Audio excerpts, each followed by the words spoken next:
Washing powder Modi, washing powder Modi, झूठ और फरेबी सब छुप जाए, संगीन आरोप भी चुटकी में मिट जाए। काम की बात करें? जी करिए ना सर। तुम्हें एक बहुत खास आदमी का इंटरव्यू लेना है। किसका सर? प्राइम मिनिस्टर का। यू मीन चाय वाले का? हाँ। हम सब भारत के नागरिक, हमारे जो प्रधानमंत्री हमारे नेता है, तो हम उनसे प्रेरणा लेना चाहिए। और जो प्रधानमंत्री ने भारत के लिए किया है, हम तो बहुत छोटे से नागरिक हैं, बट जो उन्होंने किया, उन्होंने सब कुछ भारत के लिए किया और सब कुछ छोड़कर उन्होंने भारत के लिए इतना सब किया है। ये एक बहुत बड़ी बात है और हम उनसे प्रेरणा लेते हैं। जियान है आप, ये जियान लग देखो ना जी नमस्ते सर। और मैं दावे से कह सकता हूँ कि पिछले 10 सालों में एक भी किसान आत्महत्या से नहीं मरा। कोई किसान फसल बेचकर घर का खर्चा तो क्या अपने लिए एमएसपी की गारंटी नहीं ले पाता।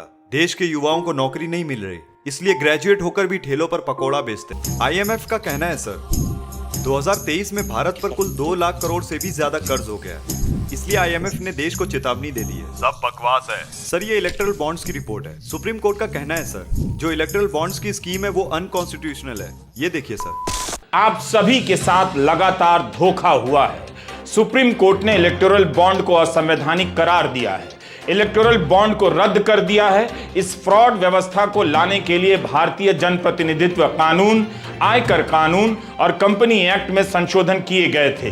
क्या प्रधानमंत्री नरेंद्र मोदी सुप्रीम कोर्ट के इस फैसले पर संवैधानिक और नैतिक जिम्मेदारी लेंगे? उन्हीं के नेतृत्व में यह कानून पास हुआ जिसे आज कोर्ट ने असंवैधानिक करार दिया। यही नहीं, प्रधानमंत्री मोदी की नाक के नीचे, आंखों के सामने उनकी पार्टी ने चंडीगढ़ में जो किया आपने देखा। लोकतंत्र की हत्या की, सुप्रीम कोर्ट ने पकड़ लिया, तब भी कोई नैतिक जिम्मेदारी लेने सामने नहीं आया।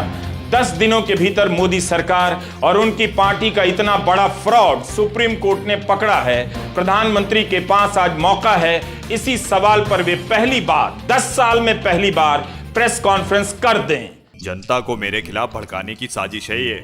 इन सवालों के जवाब देना मैं जरूरी नहीं समझता। इसे खुद मैंने रिसर्च करके बनाया सर। कांग्रेस वालों ने इसके लिए तुम्हें कितना पैसा खिलाया है? अगर आप कांग्रेस में होते तो कितना पैसा खिलाते? जब भी इस तरह के सवाल आते हैं, इलेक्टोरल बॉन्ड से जुड़े सवालों को भी जनता तक पहुंचने नहीं दिया गया। भारत के लोकतंत्र के साथ इतना बड़ा फ्रॉड कभी नहीं हुआ। आज वो फ्रॉड धर लिया गया। एक नेता जो चुनावों में लगातार हारता है, मगर उसके उठाए सवाल लगातार सही साबित होते जा रहे हैं। 18 नवंबर 2019 का राहुल गांधी का यह ट्वीट है। राहुल ने अंग्रेजी में लिखा है, new India bribes and illegal commissions are called electoral bonds. मतलब यही नया भारत है जहां रिश्वत और अवैध कमीशन को इलेक्टोरल बॉन्ड कहा जाता है। आज भी राहुल गांधी ने ट्वीट किया है कि नरेंद्र मोदी की एक और भ्रष्ट नीतियों का सबूत आपके सामने है। भाजपा ने इलेक्टोरल बॉन्ड को रिश्वत और कमीशन लेने का माध्यम बना दिया था। आज इस बात पर मुहर लग गई। सर, पॉलिटिक्स में आने से पहले आपका फैमिली बैकग्राउंड क्या था? हमारा परिवार बहुत गरीब था। मेरी माँ बर्तन मांजती थी और मैं चाय बेचता था। Sir, what is your qualification? क्या? कहाँ तक पढ़े हैं सर? सब कुछ मिला के यही कोई MA BA तक किया है। सर, मैं देश की जनता को आपकी क्वालिफिकेशन के बारे में बताना चाहता हूँ। यह आपका इंटरव्यू है सर। घर बार छोड़ के चला गया था एट द एज ऑफ 17। मेरी कोई पढ़ाई वढ़ाई नहीं हुई है दोस्तों, आपको शायद आश्चर्य होगा जान करके। तो मैं स्कूली शिक्षा गांव में किया, और जैसा मैडम बता रही थी ना कि अपनी शिक्षा के कारण आदमी आगे नहीं बढ़ता है, तो मेरी शिक्षा ही नहीं हुई एक और वीडियो है सर। पहली बात तो मैं कोई पढ़ा लिखा व्यक्ति नहीं। कितना पढ़े हैं आप? वैसे तो मैंने 17 साल की आयु में घर छोड़ दिया। स्कूली शिक्षा के बाद मैं निकल गया। सिर्फ स्कूल तक पढ़े, मतलब प्राइमरी स्कूल तक? हाई स्कूल तक। यानी हमारे होम मिनिस्टर अमित शाह जी ने जो आपकी MA BA की डिग्री दिखाई थी, आप सबके सामने प्रधानमंत्री जी की BA की और MA की दोनों डिग्रियां सार्वजनिक करना चाहता हूं।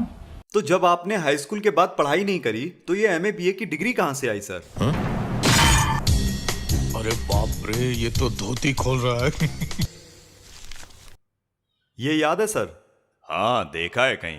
ये आपका इलेक्शन मैनिफेस्टो है सर। ओह हाँ, याद आया, मैंने ही तो छपवाया था उसे। हम देश में जातिवाद और करप्शन खत्म करेंगे, समाज में एकता और कानून लाएंगे, हर साल 2 करोड़ रोजगार देंगे, हवाई चप्पल पहनने वाले प्लेन में सफर करेंगे, गरीबी हटाएंगे, अच्छे दिन लाएंगे। वो गरीबी हटाएंगे की जगह गरीबों को हटा देंगे छप गया था, मैंने उसे ठीक करवाया था, मुझे याद है। आप कहते हैं कि कानून और डेमोक्रेसी बचाएंगे, लेकिन उस डेमोक्रेसी का अंतिम संस्कार करने वाले ही आप हैं। करप्शन को बढ़ावा देने वाले भी आप हैं। ऐसी बातें करके तुम बीजेपी को हराना चाहते हो क्या? मैं सिर्फ चाहता हूं कि जनता को पता चले कि सच्चाई क्या है। ये देखिए, बात यहाँ किसी एक इंसिडेंट की नहीं है, बल्कि ढेर सारे ऐसे इंसिडेंट्स की है जो एक के बाद एक होए जा रहे हैं पिछले कुछ महीनों से, पिछले कुछ सालों से। वो सारे इंसिडेंट्स जो सिर्फ एक चीज की ओर इशारा करते हैं कि हमारा देश वन नेशन वन पार्टी की ओर आगे बढ़ रहा है। मीडिया से ऑपोजिशन की आवाज को पूरी तरीके से खत्म कर देना, एमएलएस की हॉर्स ट्रेडिंग, इलेक्टेड सरकारों से पावर छीन लेना नए कानून बनाकर, इन्वेस्टिगेटिव एजेंसीज का वेपनाइजेशन, ईडी सीबीआई का प्रेशर बनाकर ऑपोजिशन पॉलिटिशियंस को जेल भेज देना, स्टेट गवर्नमेंट्स की वर्किंग में इंटरफेयर करना गवर्नर्स का इस्तेमाल करके, स्टेट गवर्नमेंट से फंड्स को ही विदहोल्ड कर लेना, जनता से प्रोटेस्ट करने का अधिकार ही छीन लेना, और अगर कोई प्रोटेस्ट करे तो उनका टीयर गैस और रबर बुलेट से स्वागत करना, इलेक्टोरल बॉन्ड्स का इस्तेमाल करना अपनी सारी फंडिंग छुपाने के लिए, और अगर कोई ऑपोजिशन का कैंडिडेट इलेक्शन जीत भी जाए तो सीधा सीधा इलेक्शन फ्रॉड करके खुद को जिता लेना। 2 महीने तक मणिपुर जलकर राख हो गया क्योंकि आप चुप रहे। आज इस देश का हिंदू मुसलमान आपस में ही लड़ रहा है आपकी वजह से। आपने कम्युनल डिस्क्रिमिनेशन पर कोई कार्रवाई। मोदी जी, ये चुंगरिंग मेरे तरफ से मैसेज देना चाहता हूँ। हिंसा हो रहा है मणिपुर में, ऑलमोस्ट 1 ईयर हो गया, और हर दिन लोग मर रहा है, और रिलीफ कैंप में कितना लोग रहता है, खाना पीना अच्छे से नहीं मिल रहा है, और बच्चा लोग अच्छे से पढ़ाई नहीं कर रहा है। हम लोग फ्यूचर के लिए बहुत परेशान है मणिपुर। और मोदी जी, आप एक बार आके मणिपुर में विजिट कर लीजिए, और जल्द से जल्द मणिपुर को शांति चाहिए, प्लीज। मोदी तेरी माँ का भड़वे, तूने क्या किया रे? हाँ भड़वे, तेरी माँ को सारी ऑटो वाले भड़वे, तेरी माँ की। तेरे को किसने होगा मालूम नहीं, गुजरात के सारे ऑटो ड्राइवर, टैक्सी ड्राइवर के देखो पैदा किए। हाँ, कीड़े कीड़े पड़ के मरेगा तू। ये रिपोर्ट देखिए सर। न्यूज लॉन्ड्री की 2 दिन पहले की इन्वेस्टिगेशन ने बताया कि ईडी का इस्तेमाल सिर्फ बाकी पार्टीज के खिलाफ नहीं किया जा रहा है, बल्कि देश में कंपनीज के खिलाफ भी किया जा रहा है। कम से कम 23 ऐसी कंपनीज जिन्होंने आज तक बीजेपी को कोई पैसा नहीं डोनेट किया था, उनके ऊपर सेंट्रल एजेंसीज की रेड होती है, और एक पैटर्न देखने को मिलता है। रेड के बाद वो कंपनीज करोड़ों रुपए डोनेट करती हैं बीजेपी को। टोटल में 335 करोड़ रुपए इन कंपनीज ने बीजेपी को डोनेट किए, जिन पर आईटी या ईडी की रेड पड़ी थी। अब बोलिए सर, जनता से ज्यादा आपको अपनी कुर्सी प्यारी है ना? Allow to rest. What's up?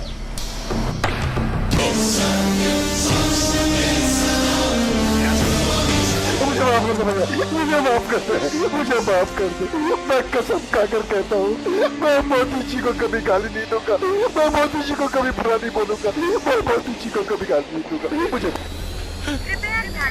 क्या यहाँ भी बुलडोजर चलने लगा? ऐसा कौन पावरफुल आदमी है जो आप बुलडोजर लेके तोड़ दिए? इसका तमाशा बना दिया कि किसी का घर बुलडोजर से तोड़ देंगे। 5-5 लाख सबसे हम दिलवाएंगे इनको, और दीजिए क्रिमिनल्स को वोट, और दीजिए क्रिमिनल्स को वोट। मेरा ये चैनल सब्सक्राइब करें, बेल आइकन जरूर दबाइएगा। हीरा बेटे सब्सक्राइब अली ब्रदर्स। जी।